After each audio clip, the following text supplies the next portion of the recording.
Imagine it's 1953. You're a Midland oil field worker working in the hot West Texas sun.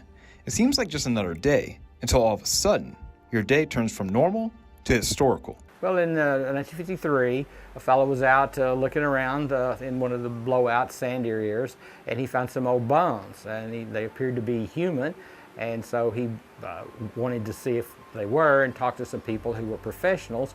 They came in and excavated, and what they did find were parts of a human skull, some finger bones, and some others, and they turned out to be a woman's skull, but it was many thousands of years old. The man who found the bones was Keith Glasscock, and little did he know, not only would he be making Midland history, he'd be making American history. Just like many of us, like myself, Keith was an amateur archaeologist. He had a job working in the oil business, and so when he could, he would wander around looking at sites, possibly looking for artifacts and see what he could find there. Well, the school that's been sitting underground for some time, it was anyone's guess just how old it was. They began to speculate. Some of the speculations got all the way up to 50,000, 500,000. Luckily, the experts had us covered. It turned out to be a woman's skull, about 8,000 to 10,000 years old.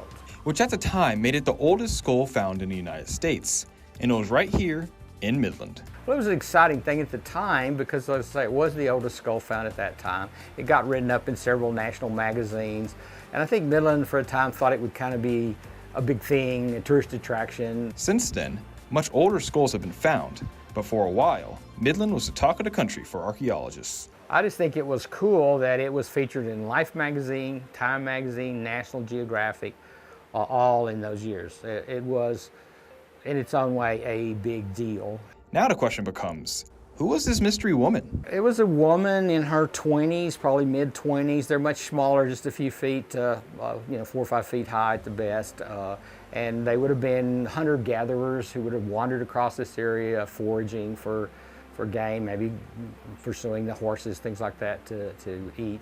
And they would have been nomadic. They wouldn't have stayed in one place very long. While the historic skull lived in Midland for a bit, the Smithsonian Museum took the skull in the 1960s.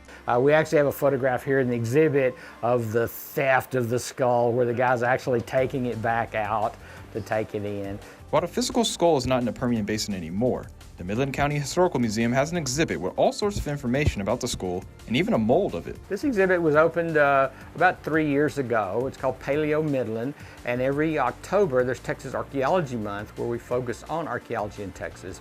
So this was originally put together as part of that month, and it's still been up, and we find people like to come in and look at the artifacts. Despite this being a historical feat, most people have no idea this happened right in their hometown. Most people don't know. It's been a while since that skull was found in those events, so a lot of people do not even know anything about the story. So take in history that was made right in a tall city, and while it's not the oldest skull ever found anymore, for a while it was. And for a significant amount of time, Midland was a scientific haven, and Keith Glasscock went from just a normal West Texan to a piece of science history. It goes to show that you never know what history you can make by digging through an everyday sand dune. Who knows? You might just find the next oldest skull in the United States.